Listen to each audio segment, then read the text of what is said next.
Welcome to Fearless with Jason Whitlock. I am Jason Whitlock. Happy Friday afternoon to you. Happy Friday evening. We have a fantastic, awesome show planned today. We'll head out to Washington, D.C. and bring in the smartest man on the show, Professor Delano. We'll do that early. We'll also head out to Los Angeles and bring in TJ Houshmandzadeh, talk some NFL football.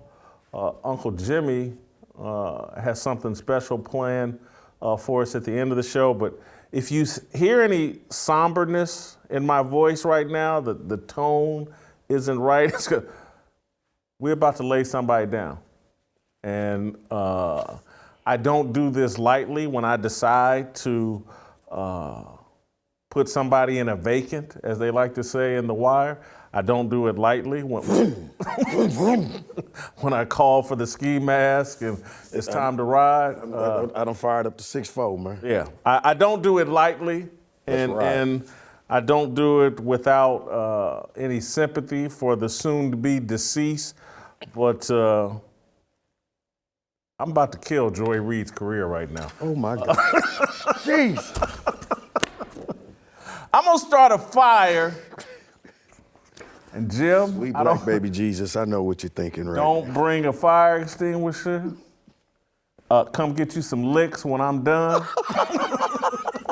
And Delano, if you out there, come get you some too. Oh, not Delano, too. If you want to be a part of this group, you got to do the work that we do. That movie with the little dolls in it, Tales from the Hood. Tales from the Crypt? Tales from the Crypt. Yeah. So you gonna make us, we went to Call me the Undertaker today. All right, the Alphabet Mafia, it owns Joy Reid, the black MSNBC cultural overseer at the Rachel Maddow Plantation. Soldiers in the alternate lifestyle wing of the BLM LGBTQ plus Alphabet Mafia captured Joy Reid 4 years ago when a Twitter user unearthed her homo-hostile blog post from the late 2000s. Massa Maddow and the other heads of the Alphabet Mafia families, including Don Obama, Don Pelosi, Don Soros, and the Don of all Dons, Xi Jinping. Yeah, they made Reid an offer she couldn't refuse. They threatened to chop off her TV career if she maintained the belief she developed as a Christian. After initially claiming a hacker framed her as a believer, Reid eventually disavowed her religious upbringing and admitted that membership in the MSNBC occult was too lucrative to justify hanging on to outdated moral codes. She packed her bags and moved into Massa Maddow's big house, landing a coveted time slot in the important role of overseeing black culture and thought. Reid is a giant symbol of the rewards awaiting black women and their male idolaters for abandoning their religious views in favor of evangelizing for the Democratic Party and the Alphabet Mafia. Joy Reid has no discernible broadcasting skill. Broken glass is smoother than her delivery. Her ideas and point of view are Twitter deep. Al Sharpton has better hair than the endless array of weaves Reid has imported from Xi Jinping's private stock. Joy Reid earns a 7-figure salary and talks to America during prime time. No wonder women have all lost respect for all men. Can't you envision Joy Reid, Jamel Hill, and Don Lemon on a girls' night out, laughing at Judas? Jim, this girl, Judas settled for 30 pieces of silver. That's laughable. I got the real bag. If you're gonna sell out, you got to get the bag for real, for real. For real, for real? That's the kind of conversation. They sit around laughing. I'm listening to you, baby. Joy Reid don't have a lick of talent in making millions of dollars. Judas got sold out for cheap, 30 pieces of silver compared to the kind of deals that are getting cut today. I bring all this up because this week Joy Reid has had to earn her salary. There's trouble in the big house. the rapper and singer Nicki Minaj disobeyed the commission. She publicly expressed vaccine hesitancy, which pissed off the Don of all Dons and the other heads of the Great Reset families. Via Twitter, Minaj shared a story about a man allegedly having a bad reaction to the vaccine. His testicles allegedly swelled. He became impotent, and his fiancée dumped him. This all allegedly happened in Trinidad, where Minaj's family hails. Minaj said she's still researching and debating whether to get the vaccine. She advised her 22 million followers to pray and make sure they're comfortable with their vaccine decision and not bullied. It's an extremely responsible, reasonable position to take, unless you're a member of the Hollywood occult and alphabet mafia. Occult members are instructed to avoid thinking and prayer. They're told to follow and obey. The commission ordered Reid to lash Minaj in front of other occult members. On Tuesday, Reid promptly attacked Minaj on MSNBC. Minaj fired back via social media, setting off a week-long war that included air support from Fox News host Tucker Carlson, Team Nicki, and CNN's Don Lemon, Team Joy, and Comedy Central's Trevor Noah, Team Joy. Carlson's support of Minaj sparked the typical alphabet mafia response. Carlson's racist, and if a racist says water is wet, then water is really dry. Minaj, to my surprise, stood firm, tweeting, "Right, I can't speak to, agree with, even look at someone from a particular political party. People aren't human anymore. If you're black and a Democrat tells you to shove marbles up your ass, you simply have to. If another party tells you to look out for that bus, stand there and get hit." Last night, from the front porch of Massa Maddow's big house, Reid blasted Minaj for garnering the backing of conservative pundits. Reid labeled Carlson and the Daily Wire's Ben Shapiro as anti-vax right-wing bomb throwers. I believe Carlson is vaccinated. Shapiro is a strong proponent of the vaccine. Reid has been instructed to frame anyone who is hesitant about mandating the vaccine as a racist Trump supporter. Reid doesn't think. She does what she's told. She's owned by the alphabet mafia. The fact that black people, the most obedient members of the Democratic Party, are America's most vaccine hesitant, is lost on Joy Reid. She took to the airwaves Thursday night and ranted about how Carlson and Shapiro are using Minaj the way Massa Maddow uses Reid. Listen to this. But what people like Tuckums and the Ben Shapiros and other right-wing bomb throwers want is not Nicki Minaj to have free speech. What they want is a vehicle to drag as many of her fans into their anti-vax camp as they can. They need and crave authentic members of the culture, hip-hop culture. Let's just be clear. They look down on that culture and hate that culture and would never, ever, ever support someone like Nicki Minaj other than to pull her onto their team. Case in point, Laura Ingraham once criticized President Obama for just meeting with Ms. Minaj, citing the profanity in her lyrics. But they need her right now. And let's not forget the freak out the right had over the WAP lyrics by Cardi B and Megan Thee Stallion, or Lil Nas X for giving the devil a lap dance in a music video. The right has no use for people in the culture until they're useful for the purposes of hurting people in the culture. Jim, that's her defense or her attack on Nicki Minaj or her attack on Tucker Carlson, the culture. And they only need the culture. She's defending this culture. This is a grown woman, allegedly Ivy League educated. At one time, she professed to be some sort of Christian before any of this craziness. And here she is, Little Nasty X-Rated, the rapper. He built a following among young children with the song Old Town Road. He's now making music videos featuring prison sex, prison shower scenes, and descending to hell to ride the devil's rod. And Joy Reid is on national TV proclaiming it a culture worth defending. Somebody help me out here. I mean, she's on TV defending this, and Lil Nas X, this is somehow giving him the devil a lap dance in a video when your following is built around kids.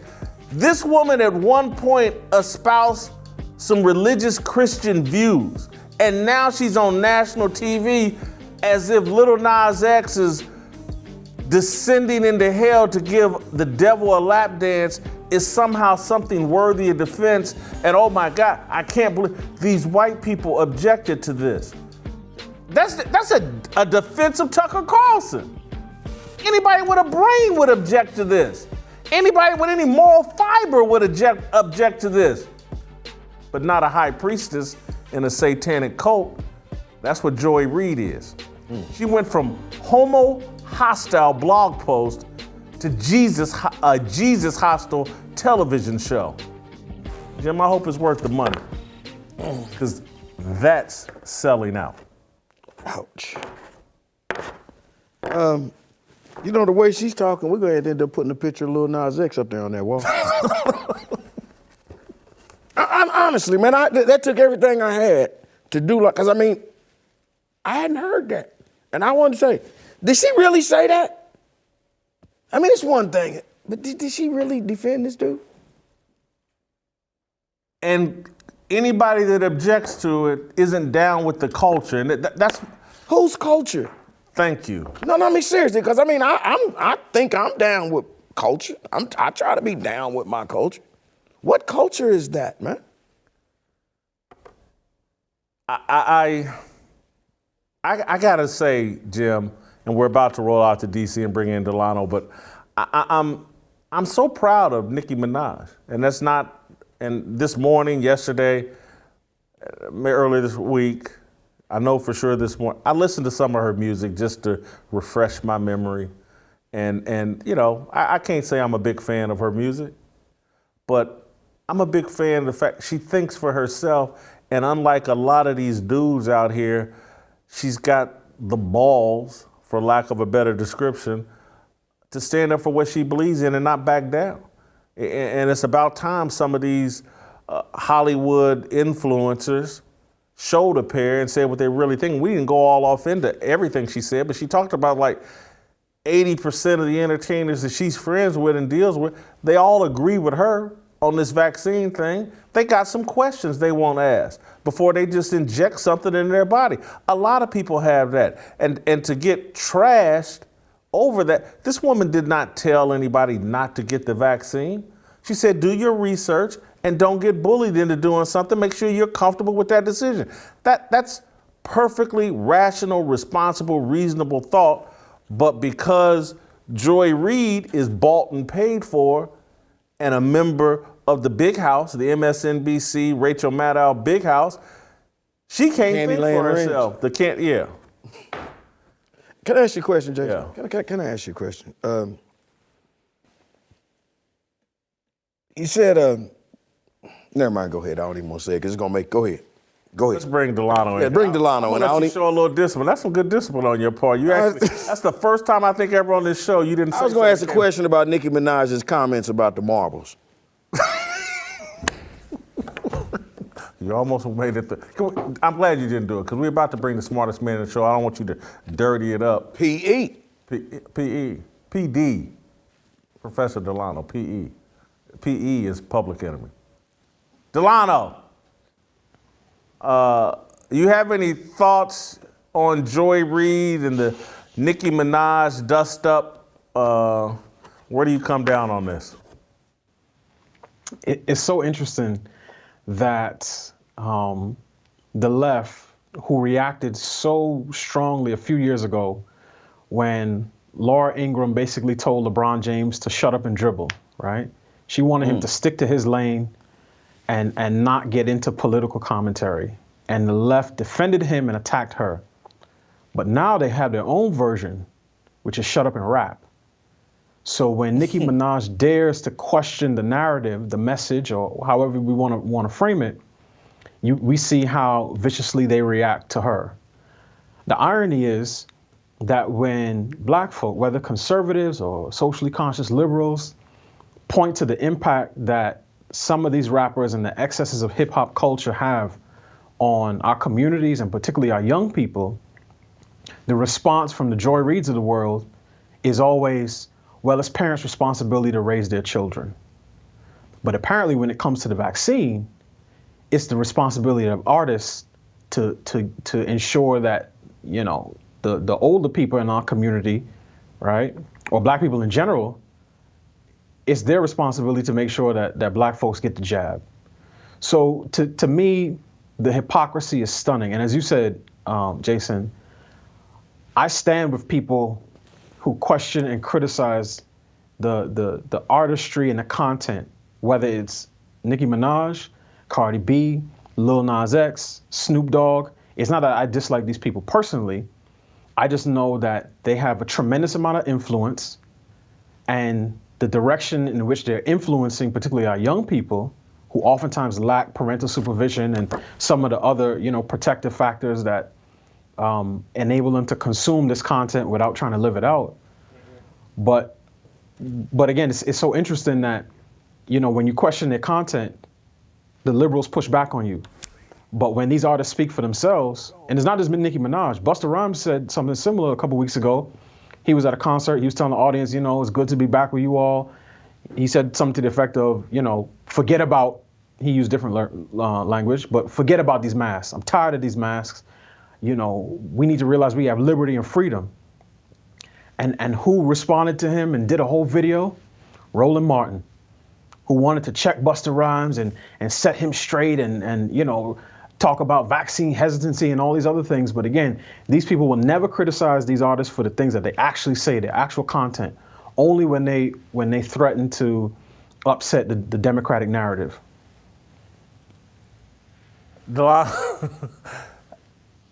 I was slightly distracted, I'm just keeping it real, when you were talking. I liked how you brought up Roland Martin because I read your column today, and I think there's great synergy a lot of times between the things I write, the things you're writing. It's like we move at the same beat and swim in the same lane. And I see Roland Martin, Joy Reid, I see they're the same. Their job is to police the thought of black people. And it's not to police the thought so that black people experience more freedom, experience more success. It's, are you aligned and obedient to the Democratic Party?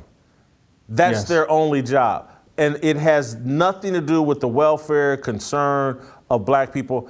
There's this myth out there that if you're perfectly aligned with the Democratic Party, that means you're perfectly aligned with black people and the welfare of black people. And I'm sorry, it's just not true.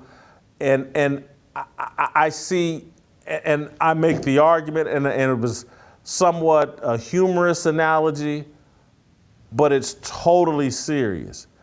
Joy Reid can't keep her job if she moves off of one Democratic talking point, if she moves off of one LGBT talking point, if she moves off of one BLM talking point, she is done. And she knows that. And what drives me crazy is I don't think it's what she truly believes. I certainly don't think it's consistent with what she used to believe and the way that she was raised, but she's done all this just to protect the bag or the paycheck. And so maybe her values are in alignment with the culture, the hip hop culture, because money justifies any and everything. And that's the way it seems with a lot of these people. You mentioned Joy Reid, I mentioned Roland Martin, same thing. You know, Mark Lamont Hill, Don Lemon, Bakari Sellers, Trevor Noah, outlets like The Root, The Griot, Black News Channel. They never want to invite rigorous debate, substantive conversation on policy issues so that their black audience can hear multiple sides of a particular issue, right? It's always continuing to hammer home, left-wing talking points. And as you said, for Joy Reid, she had her issue with the LGBT community a couple years ago when she had her blog post for Unearthed. And as I said, Roland Martin had a similar issue 9 years ago during the Super Bowl. He tweeted a joke after, I think it was an H&M commercial in which David Beckham was, in his underwear. And he said something to the effect of, if you have guys at your Super Bowl party who are cheering that on, you need to smack them. And GLAAD and other LGBT organizations ran him down, right? They caught up to him in the streets. They made him apologize. He did the apology tour. And now when you fast forward to last year, right, when he's talking to BLM, he never asked them, why are you against the nuclear family, right? Why would an organization that's supposed to be for black people be against the nuclear family? Instead, he's asking them about LGBT issues and intersectionality. So these people are both morally compromised and oftentimes, politically inept. All they do is function as democratic operatives to keep black folks in line. And they are the middlemen between the abusive relationship that the Democratic Party has with the black masses. And they are the ones that function to keep us in the house. And Jason, as you said, our columns today were perfectly in sync. I use a slightly different analogy, and I say that I'm not always for the slavery analogy for a number of different reasons. I get it, and I understand why people use it. And I think, to some respect, Democrats act like they own us, right? Their behavior is similar to what a person would, similar to how a person would act if someone or something that they own strays too far. But I actually use a different analogy, which is one of an abusive relationship. And I'm thinking of, pick a Tyler Perry movie, right? You see the antagonist, he comes to the door, the woman is packing her stuff, she's getting ready to leave, and here he is, he's in his wife beater, he says, come back here, you can't leave me, ain't nobody gonna love you the way I love you. That's how Democrats think and talk to black folk, right?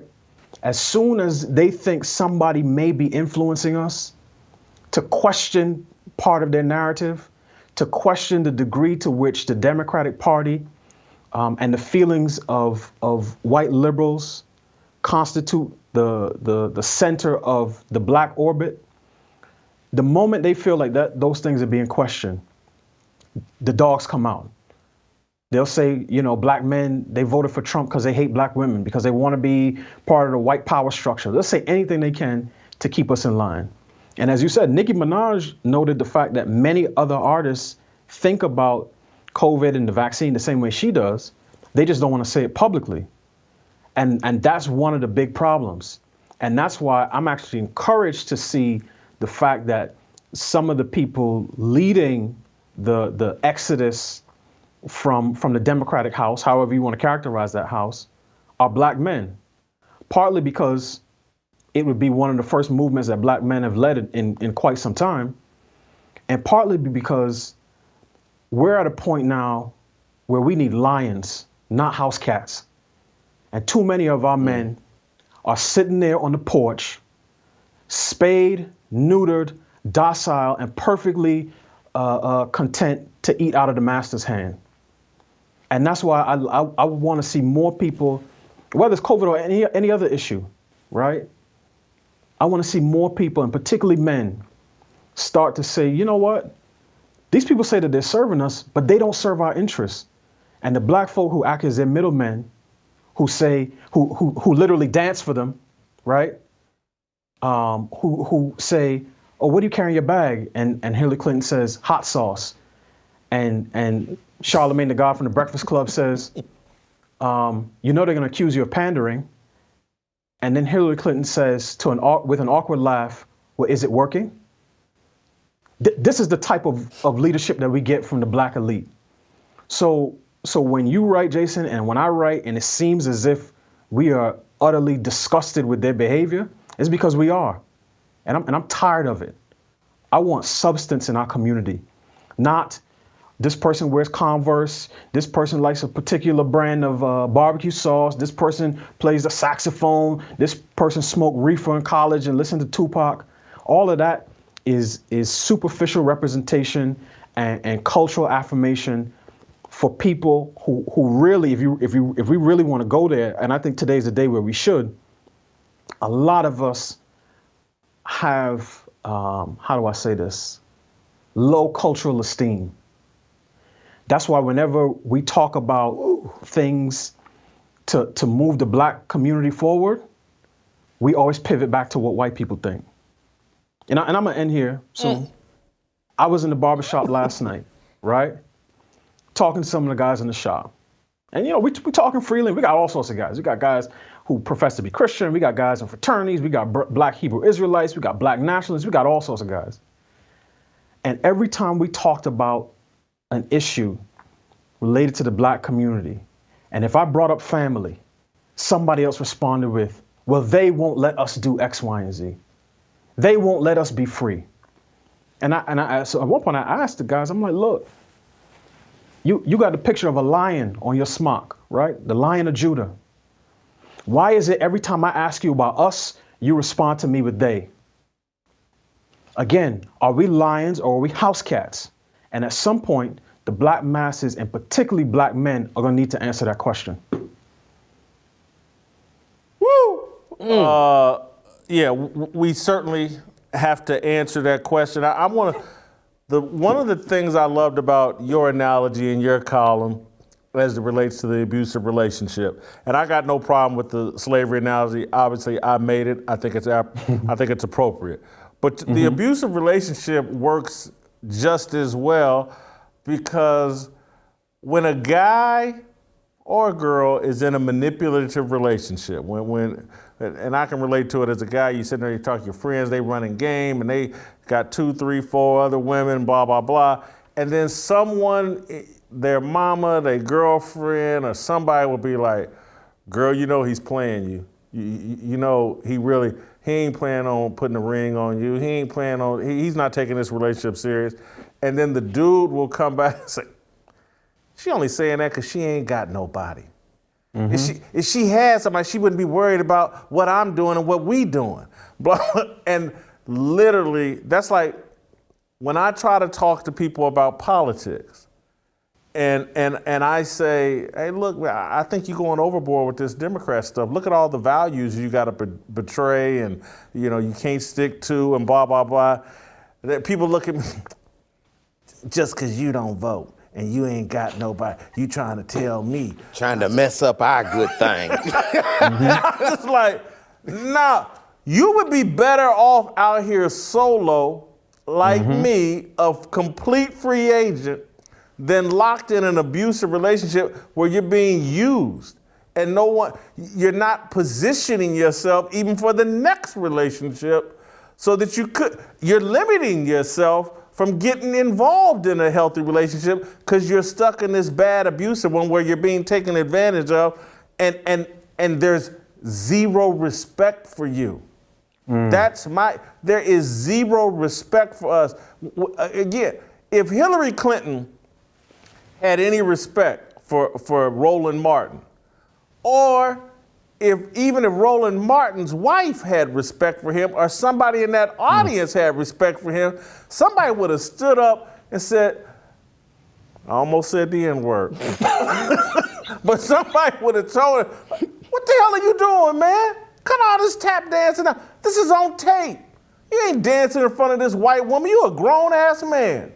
I don't care if she's running for president, his wife, somebody in that audience. Hillary Clinton should have told him, like, hey, man, it's a bad look. You're a grown man. And what really drives me crazy, and why I put Roland Martin in the same box as Joy Reid, Roland Martin's wife is supposed to be some sort of minister. He's supposed to have some kind of Christian worldview. And for politics and a paycheck, he'll throw it all out the window and be the house cat or the pussy cat that Delano's talking about. Ain't no lying in him. You sitting up on national TV, and what was that, 2016, 2015?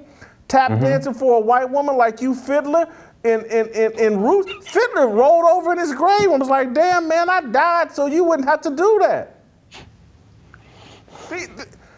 These people, no backbone, no soul. And it's just like, Jim, when we talk on Wednesdays, or maybe it was in one of your Bible stories, Jim. This is what the Bible talks about, like when the devil says, no, I can get them all to deny you. Mm-hmm. And that's what I see. For politics, we will deny God and Jesus and everything we're taught in the church for politics. Mm-hmm. All of us. And it's because we can't take the slings and arrows from these clowns like Roland Martin and Joy Reid. They're gonna call you Uncle Tom. I could care less. Jim, you've been biting. No, it's not even an issue of biting my tongue. You both made the analogy of slavery, and I was just wanting to ask if I could take it a little bit further from slavery to say that even after you go there, are you familiar with the Stockholm Syndrome? Yep. That's not a bad one. I mean, because a lot of our people suffer from the Stockholm Syndrome.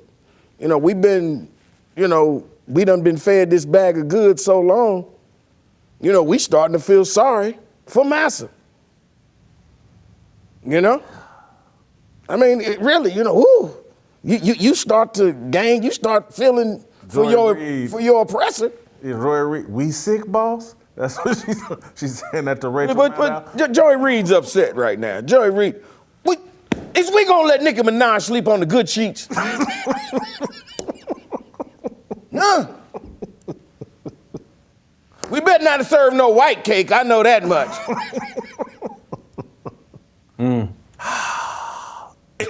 But Delano, my point about Roland Martin, and I believe he has some Christian faith or purports to.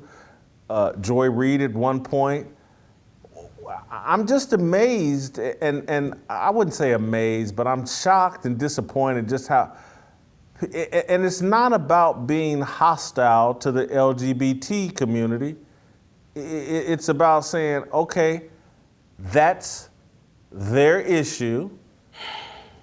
I don't need to be because that doesn't need to take precedent over my issues. And that's what drives me crazy is like, they're going to do more to support and make sure that everybody knows I'm on board with the LGBT thing than any sacrifice they'll make for the advancement of black people.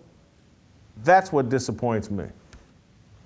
And I think who gets hacked? Hold up. I'm sorry, Delano. Go ahead, D. No, I was just gonna say, I think there's definitely a way for them to say, you know what, members of the LGBT community are citizens just like anyone else. They have the same constitutional protections as anyone else, right? And they should not be discriminated against. I mean, actual discrimination. I'm not saying they should not be, their beliefs or behavior should not be questioned. I'm saying they should not be turned away from a hospital or denied a job just because, they are gay or lesbian or transgender, right? I think it's black political leaders can say that. But what ends up happening is that the priorities of the masses end up getting pushed to the side. And I brought up this example when I talked about the nuclear family, right? BLM, if you look at all of their principles, their 13 original principles, none of them mention the words police or violence. They never mentioned the word father or husband once.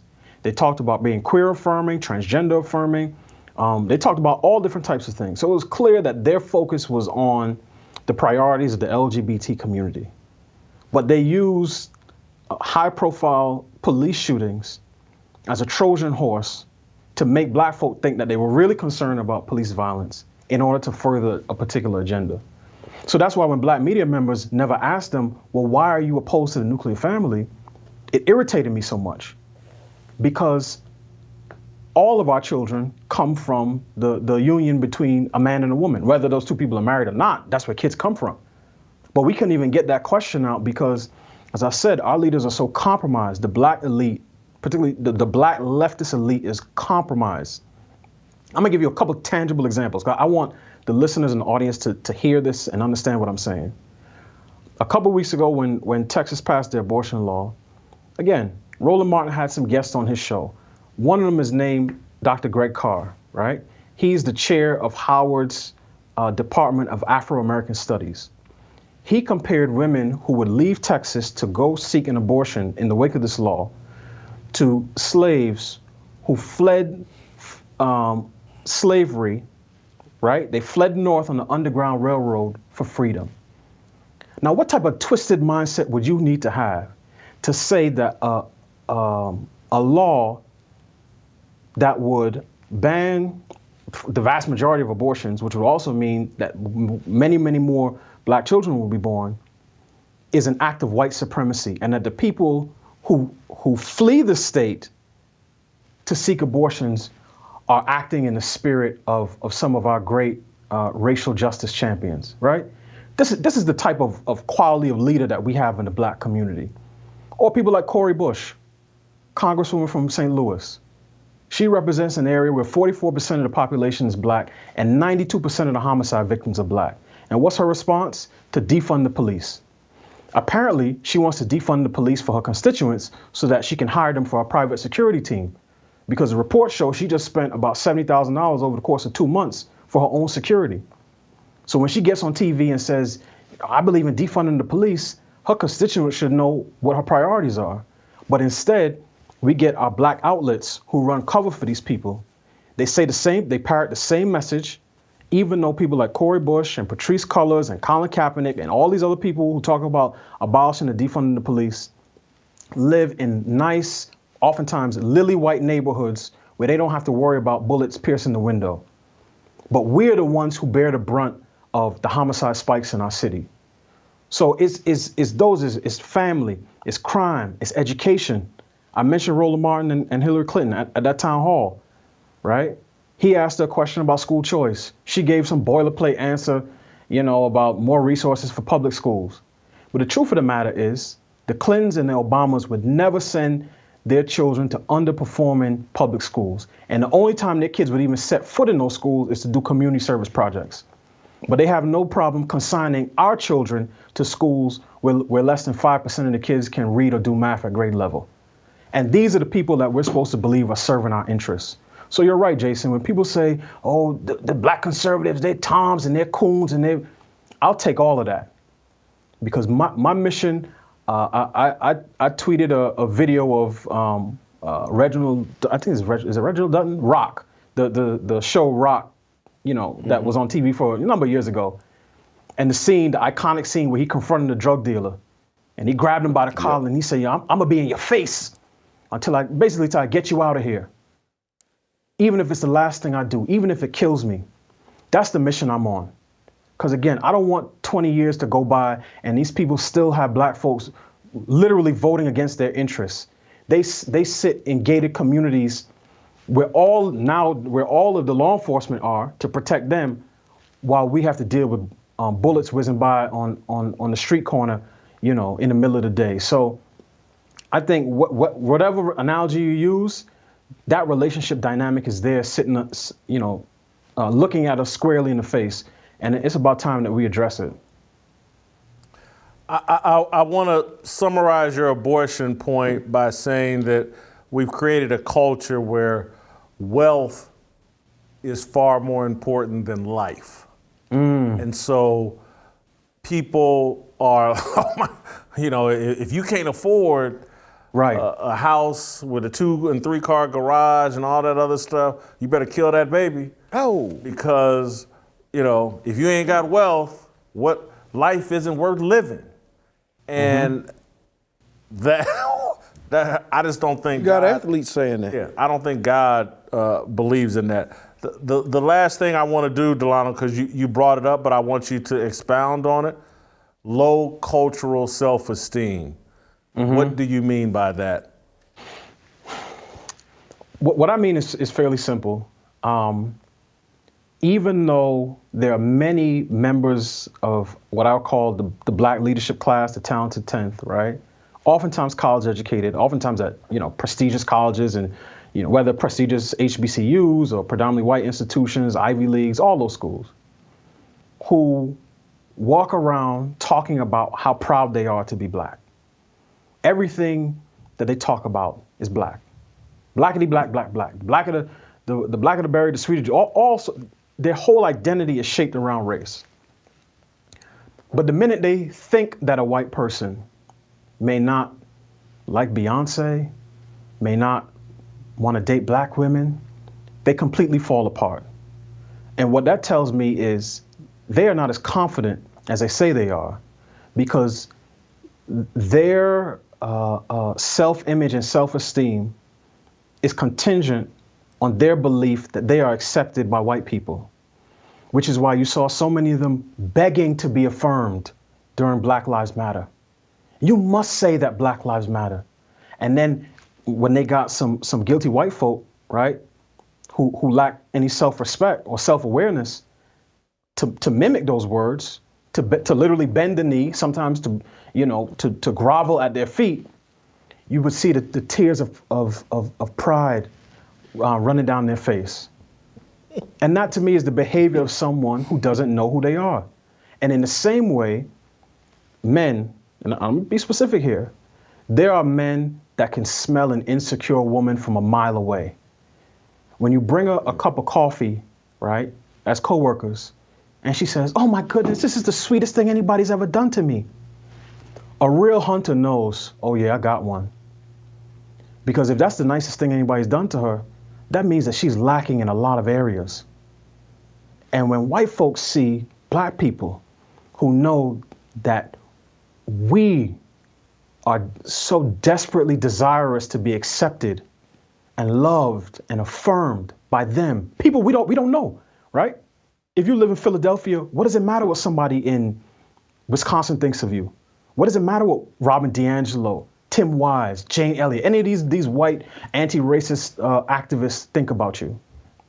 But we hang our hat on that because, as I said, for as much talk as we give about black racial pride, unless we believe that white people are affirming us, there's a part of us that will never be whole. And most people don't want to touch that. I don't even think most people are aware of it. But that's why I said when I was in the barbershop, and I'm talking to men now, men who coach football, men who are married, men who have kids, and it's the same dynamic, right? I ask about us, they respond about them. They won't let us. They won't let us be free. So I think at a certain point, we're going to have some introspective conversations because this is no longer about law and policy, right? Civil Rights Act was in 1964, Voting Rights Act, fair housing, all of those things were signed a generation ago. We no longer need Judge Judy. A lot of black folk need Dr. Phil. And he needs to ask us, well, show me where it hurts so that we can begin to feel whole again. And that's what happens when you move your identity off of the fact that you are created in God's image, in his likeness, and bear the stamp of dignity and worth that is inherent to who you are as a created being, and you put it on a sense of racial identity. Because the same way you feel up when Obama gets elected in 2008, you feel down when Trump gets elected in 2016. And you see that dynamic playing out in our communities every day. And that's why I said so many black folk, and I don't care how much money they make or how many HBCUs they went to, how many degrees they have on the wall. I don't care what their Instagram pictures look like. The minute they think there's a white person somewhere who doesn't like them and affirm them, they crumble to pieces. Jimmy, D, I'm gonna let you go, but I do want to tell you, I'm gonna squill on Jimmy. Jimmy saw you last night on national TV on, I think, Laura Ingram's show, and he came in and said, I don't think D's gonna come in. He gonna want to renegotiate, Jason. He done made it. I said, man, That's not what I said, D. D, you ever seen the movie Life? Oh, yeah, D, you ever seen the movie Life? Mm-hmm. Okay. I'm gonna tell you exactly what I said. I said, hey, One going across the gun line, boss. One going across the gun line. We better get him back here. I thought you was heading off the greener pasture. Nah, I like it here. I told him he was. Yeah, I told him he would stay solid. I can trust Delano. He ain't gonna run off on me like that. Okay, he ain't gonna be running off to hang out with Rachel. She mad now? Nah, that definitely ain't gonna happen. Thank you, D. Thank you, guys. Appreciate it. All right. Our friends over at Built Bar have become an important part of my daily routine, especially in my fight to shed some pounds and get in shape. Their protein bars are low in sugar, and most of them are under 150 calories as well. Even more importantly, they're full of great taste and flavor, with tons of great flavors to choose from: the cookie dough chunk, mint brownie, coconut almond, and new flavors like peanut butter brownie. Built Bars stay innovative to keep giving you the best product possible. You'll never look at those other protein bars that you get from the grocery store the same way again after trying your first Built Bar. But stop waiting around and listening to me. Go and order your very own Built Bars right now. Go to Built.com and use promo code FEARLESS to save 15% off your first order. Use promo code FEARLESS for 15% off at Built.com.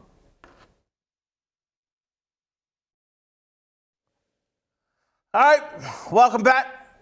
Time to roll out to Los Angeles and visit with our good friend, TJ Houshmandzadeh. He's an analyst for Fox Sports, obviously the former Bengal Pro Bowl wide receiver and one of Uncle Jimmy's favorite people. One of my favorite people. I take pride in having an NFL player who dodges me on Madden. I take great pride in it. I don't blame you for doing that. All right, TJ, the Washington football team and the New York Giants actually played a decent football game last night. I think a lot of people went into that game thinking, man, Washington needs to sign Cam Newton if they want to have a chance. What's his name? Taylor Heineke or whatever actually looked pretty good, and Washington pulled it out. Do you think Washington has the right quarterback to finish out this season, or should they still consider Cam Newton? They never would, Cam Newton is not playing with Washington. Something happened in Carolina that is not being released publicly. Something happened. There's just no way that Ron Rivera, they draft Cam Newton number one, they go to a Super Bowl, he's an MVP. And we talked last year, they didn't sign him. They could have signed. Something went on between Cam Newton and Ron Rivera. Ron Rivera being a former player, he's not going to say much. Cam Newton obviously isn't going to say much about it. I believe something happened. But last night's game, it was fantastic. The Giants came out rolling with them first 15 plays, and then it was what happened. Coach Garrett, the creativity was gone after the first 15. I don't know if you guys remember this. Joe Judge said at his introductory news conference, we will play fundamentally sound, and we will not beat ourselves. So go figure. You know, you say that, TJ, but I got pissed off early in the game when they took that touchdown off the board. Daniel Jones ran in a touchdown, a long run, and they called a bogus holding penalty on the wide receiver. And I think, the Giants ended up having to settle for a field goal. And I was like, man, them 4 points are going to come back to haunt the Giants. And the refs stole those 4 points from. There's just you play wide receiver, no way that you can call that holding. That's not holding. That's not holding at all. I watched the game and I was like, what? The DB wasn't even trying to make a play on the ball. He was just like, act like you're blocking me so I don't get in trouble when we watch film. Like, that's not a holding call. But that happens all the time, and it's not just a holding. The Washington one, Jonathan Allen was held on a pass play where the Giants got a nice game. They didn't call holding on that. It happens so often and that's why I believe they need a booth referee to look at certain calls that may or may not be seen and make that, because somebody should have overruled them and said, no, it's holding. Yeah, Washington, the sideline, you guys are going to be pissed off, but it's the right call. I've been arguing that for a long time, that there should be a booth referee at this point. No way the people at home should be far more informed than the actual referees on the field. Let's move especially to with bigger betting, topics. Especially with betting moving into the NFL. You got people betting big money on this. Yeah. All right, let's move to teams that I think actually are more interesting than Washington and the Giants. And it comes down to me, the biggest stories from last weekend, and I still a big story moving into this weekend. Lamar Jackson fumbles twice, costs Baltimore a game against the Raiders. Aaron Rodgers looks horrendous. I don't know if he's ever played a worse game. The Packers get beat by the Saints. Who has a better season this year, Lamar Jackson or the reigning MVP, Aaron Rodgers? And were we certain that Jameis Winston wasn't playing for the Packers and Rodgers was playing for the Saints? Like, were we certain of that? I'm going to say Aaron Rodgers has a better season, and I'll tell you why. You just look at the division. Aaron Rodgers, he plays Detroit twice. He plays Chicago twice. And that division, and he plays the Vikings twice that let the Bengals pretty much do whatever they wanted on offense. The AFC North with Cleveland twice, Pittsburgh twice, and say what you want about the Bengals, the way they looked in game one, it's going to be tough sledding for Lamar. Lamar didn't play a bad game. It's just those fumbles, they're heightened because it was a tight game. That offensive line for the Ravens, unless the Raiders' defensive line is that great, they did not look good blocking that defensive line from the Raiders. And conversely, they didn't get pressure on David Carr. Wink Martindale's running all these damn cover zeros throughout the course of the game. Like, when they're in tight splits, you have to audible out of cover zero. It's hard for a defensive player to play press man in cover zero. And so I'm going to go with it. Aaron Rodgers, I believe he will rebound. Lamar Jackson is going to have a good season, but I believe Aaron Rodgers will be better. I tend to agree with you. I think you've made an excellent argument in terms of the difference in the division. It's hard to argue the other side of that. Where I do think there may be a difference is Lamar Jackson, football is so important, and he's so all in on football. And I'm just not sure if Aaron Rodgers is there at this point mentally. I think he's kind of over football, and he's certainly over the Green Bay Packers. And so when I look at him play that poorly against the Saints, I go, that's between the ears. That's a guy who's a short-time employee in Green Bay, who's frustrated, who's got things going on in his personal life. And that's what I think potentially could haunt Aaron Rodgers throughout this season, is he's just not into the game of football right now and may not recapture that or may not recapture it until 2022. What do you say to that? He's prideful. I believe he's not fed up with football. I believe he is fed up with the Green Bay Packers, but he is prideful. And so that was a wake up for him. He's not just going to let that go like that. He's going to consciously be more aware of how he's preparing. That was an awful game for a all-time great quarterback to play. Like, you just don't see great quarterbacks play and have that type of game. And lucky for him, he has the old Detroit Lions coming in this week. I just have a hard time looking at Aaron Rodgers and say he can play that bad again. But you lose your center, Corey Lindsey, to the LA Chargers. And David Bakhtiari, your left tackle, isn't back from tearing his knee up last year. You lose two really good players, and we're not just talking starters. They're really good at their position throughout the NFL. It's going to affect any quarterback. So we'll end the Lamar, Aaron, with this question. You've already said the Packers play the Lions on Monday Night Football. Sunday Night Football, Lamar Jackson faces Patrick Mahomes and the Kansas City Chiefs in the showcase game of the weekend. Lamar obviously facing stiffer competition, but Aaron Rodgers is facing a game that on paper they should win. Who needs this win more, Lamar or Aaron Rodgers this weekend? Who can one of them afford an 0-2 start and the other can't? Baltimore can afford it because they can't do anything about it. They can't do anything about starting 0-2. They're not beating the Chiefs. They couldn't slow down the Raiders. If you couldn't slow the Raiders offense down, how are you going to slow Patrick Mahomes, Tyreek Hill, Travis? You're not slowing that down.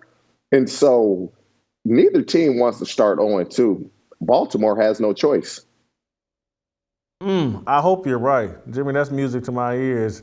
Saying the Chiefs guarantee, because we looked pretty sloppy early on against the Cleveland Browns. I'm not as confident as TJ, but I hope you're right. All right, the other on the... You doubt Pretty Ricky? Come on, man. Come on, man. On the other side of the argument, the two quarterbacks that looked the best last weekend, Jameis Winston throws 5 TDs and knocks off the Packers. Matt Stafford and the Rams, they roll over the Chicago Bears. What? What are you looking at? You ain't going to say Kyler Murray. Because he was outshined by Chandler Jones, the defensive side of the ball. Kyler Murray looked great. But to me, the quarterbacks of the weekend were Jameis Winston and Matt Stafford. Obviously, Stafford has a better reputation, but he ain't never really won nothing in the NFL. Which one of these guys sustains this throughout the 17-game NFL season? Better season, Jameis Winston or Matt Stafford? Man, Jason, you coming with some questions that these questions and comparisons aren't easy at all. I'm sitting here looking like I can go either way with this. But I believe the Rams will have a better season, and quarterbacks are predominantly judged on wins and losses. And so I go with Matthew Stafford. Jameis Winston threw 5 touchdowns. He didn't throw for a ton of yards. And it sucks that I'm saying this because I want to see Jameis do well. I believe he will do it. Sean Payton is just a hell of a coach, man. You lose these coaches through COVID, and he just does such a great job of getting his quarterbacks to understand where to go with the ball, what to do. I mean, Drew Brees gets hurt, Bridgewater goes undefeated. Taysom Hill looks like a quarterback when he's playing. And Jameis Winston looks like the first pick when he's playing for Sean Payton and New Orleans Saints. But I just believe Stafford is just as talented, more weapons. The team will have more success being the Los Angeles Rams. So I will go with Matthew Stafford. I'm going to argue the other side to say Jameis threw 5 TDs, and if I'm right, no Michael Thomas. He's not playing as of yet. They're going to add to that offense. He's got Alvin Kamara in the backfield. And I like Sean Payton more than I like Sean McVay. Not that I dislike Sean McVay all that much or anything. But I think eventually the Saints are going to have more weapons. They've been winning with old Drew Brees, and now they got a young quarterback who's got a lot to prove. And in order to get paid, Jameis Winston has to perform. And so I just think with all that pressure and opportunity sitting in front of Jameis Winston, he's and I hate to say it because I'm going to regret it because he'll blow up in my face probably this weekend and throw 10 interceptions. But there's so much opportunity out there for Jameis Winston. I just think he's going to take advantage of it. And the next thing you know, next year, Jameis Winston or the year after is going to have one of these $150 million contracts, and then he'll go in the toilet. You know who Jameis Winston is, right? Oh. Jameis Winston is your drunk cousin that you ain't never invited to no Thanksgiving dinners in a long time because you gonna invite Jameis Winston to Thanksgiving dinner this year, and you know midway before halftime you're gonna hear some glass break. There will be drama. All right, TJ, we'll let you out of here talking about Urban Meyer. There's rumors about Urban and perhaps USC. You know, I think a lot of people believe USC should have given him the job 2 years ago. College is a better fit. I think, for Urban Meyer. There's already whispers that, NFL players don't like Urban Meyer or whatever. Should Urban Meyer leave Jacksonville for USC? I believe he should. I don't believe he will. When we were at Fox, but before COVID, I remember being in the green room, and I just said in the avocado room, I said, "Hey, coach, you taking the job?" And he just turns around and smiles at me and was like, "If I do, you gonna help me?" And so SC blew it. They should have got rid of Clay Helton last year. I just don't know if Urban Meyer can take the SC job. If he's looking at it, this is my last stop, of course you can leave and you can care what they say about you as a person, your reputation. But college football and the NFL is so different. And I've known coaches that have gone from college to the NFL. And the first thing they say to me is, I have more free time and I don't have to worry about recruiting. When you get up there in age and Urban Meyer has had problems at Ohio State just being so stressed out, all that traveling, man, and recruiting, you don't do this in the NFL. Like, college football season ends, they don't get a break. They're on airplanes. They're sitting in people's living rooms trying to recruit their son. NFL season ends, you get a little break. And so I believe he's going to see that. He's going to enjoy that free time that he's never really had during a season. But I believe he should take the job. I just don't think he will. Jimmy, you got any final thoughts for your Madden nemesis? I don't know, He's running from me. He's running from me. I sent him a friend request. He didn't even accept it. He's enjoying doing TikTok videos with Darnell. He's enjoying doing TikTok videos with Darnell. They be doing their little videos and stuff. Get you to accept my friend request. Like, I thought we was homies. You won't even accept my friend request. You that scared of me. TJ, I don't have a friend request from Pretty Ricky. Ain't that your handle? Ain't that your name? Okay. Hey, Jason, he won't even accept my friend request, man. I'm Debo. I believe it. All right, thank you. All right, I want to tell you guys, if you're tired of getting the same boring foods and meals from your local grocery store, then you need to go see our friends over at Good Ranchers. Their food selections, like prime seafood, the Cattleman, and the Rancher's Classic, are tremendous. And even better, they'll provide a fantastic meal for you and everyone else in your family. And more importantly, their food is all sourced from farms right here in America, 100% American farm raised. You will not find great tasting quality food like this from anywhere else. If you subscribe, you'll get $20 off and free express shipping. Get steakhouse quality for less than $5 per meal.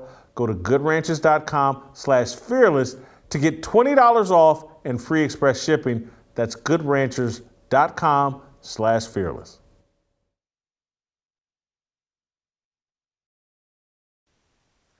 All right, welcome back. Jason Whitlock, Fearless. It's Friday. We're almost to the weekend, baby. I want to circle back, though, and talk about Nicki Minaj and what they're calling, I guess, Ballgate. I don't. Why are they calling it Ballgate? Isn't it Testicle Gate? But I guess Ballgate sounds better.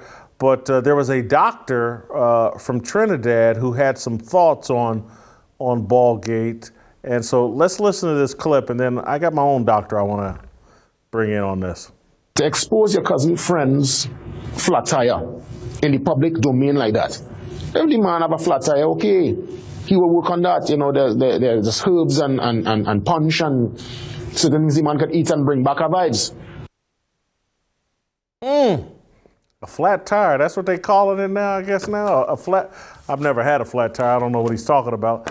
But in light of all that Ballgate, I guess in social media they call it misinformation, I decided to bring in world-renowned doctor. He started out as a gynecologist. Now he's an expert on balls, Dr. Jimmy Tutu. Dr. Tutu, the floor is yours. Actually, I am now studying to be a proctologist. Specializing in dealing with the likes of you. Dr. Tutu, do you have any thoughts about your compadre from Trinidad Tobago or whatever? Well, first of all, I would like to say that if you're going to say it, I would like for you to pronounce it correctly. It's Trinidad Tobago. Tobago? Trinidad Tobago. Tobago. I'm sorry. And I would like to say, first of all, the girl Nicki Minaj. Yes. What is wrong with the girl? What is wrong with the Ain't child? nothing wrong with Nicki. She's out here spreading false rumors and innuendos. She's out here saying that the men of Trinidad Tobago, she's saying that nobody in our country wants to be known. Now that nobody in our country wants to be known as a big baller anymore. Thanks to Nicki and her shenanigans. Oh, you seem offended that she insinuated there's an impotence problem, perhaps in your country? We, the people of Trinidad, are the ingenuous people. We are a very, very proud people. Unlike you Americans, we take great pride in being hung like a runaway slave.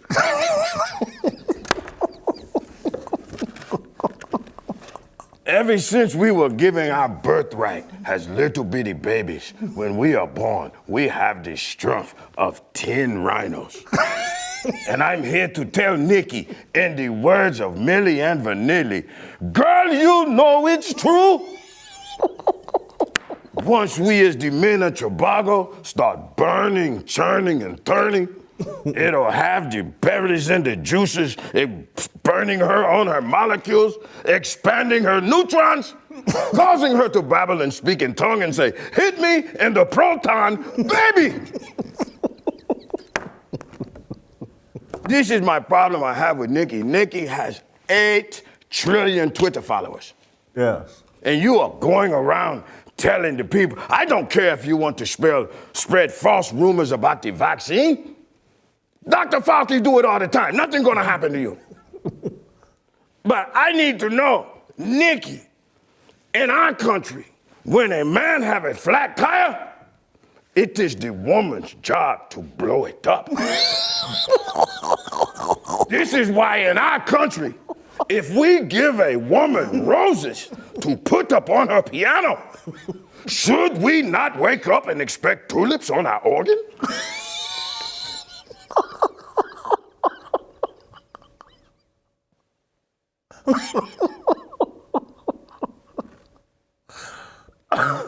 Tulips on the organ. This is all I'm asking, my brother. I wonder if YouTube's going to allow this, Dr. Tutu. I'm just trying to settle some facts. I'm just trying to settle some things already. I would like to get some misinformation and some misnomers out there. The strength of a rhinoceros. The strength of a rhino. I meant a great pride in this. All right, Dr. Tutu, do you care to do an approval rating on Joy Reid, or is Uncle Jimmy going to do that? I will do it myself. There's no sense in coming back. Let's go. Joy Reid, the MSNBC host, what did I call her a host? I didn't. Anyway, I put the HOST on it. She's overseer for MSNBC. It's her job to police black thought. She does a decent job, not a great job. I give her a 16 in job performance. For her job performance at this stage of the game, I will give her an 11. Her job performance is starting to sag like her boobs. Character, she's abandoned all of her beliefs to collect that check. So I give, for character, I say 1. I find her to be one of the few people over at Miss NBC that is true to her character. Can you not say that she does not look like a Klingon? Take a look for yourself. That is a damn Klingon if I've ever seen one.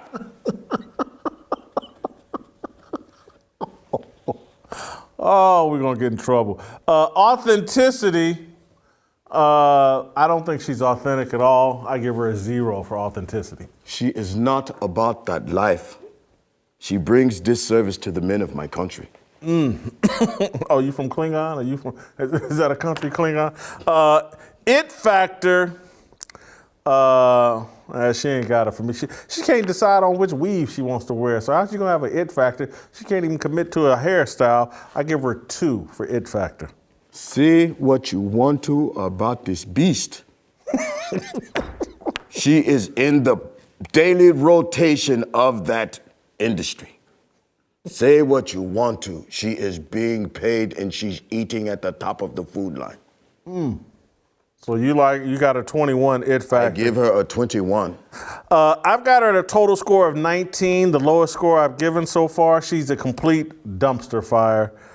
You've got Joy Reid candlelit at 57. I still will admit that there's something that happens within her that makes the juices within my loins want to run wild. Believe me, if I got my hands on Joy Reid, it would be something unbelievable to see. Or should I say, in the words of Joy, unbelievable.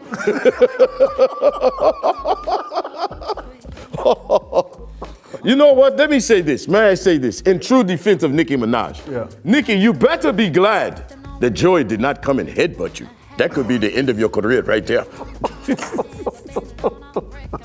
All right, I hear tomorrow. I hear the weekend. We're done. We'll see you on Monday. We wanna be free. We want freedom. I wanna be. I just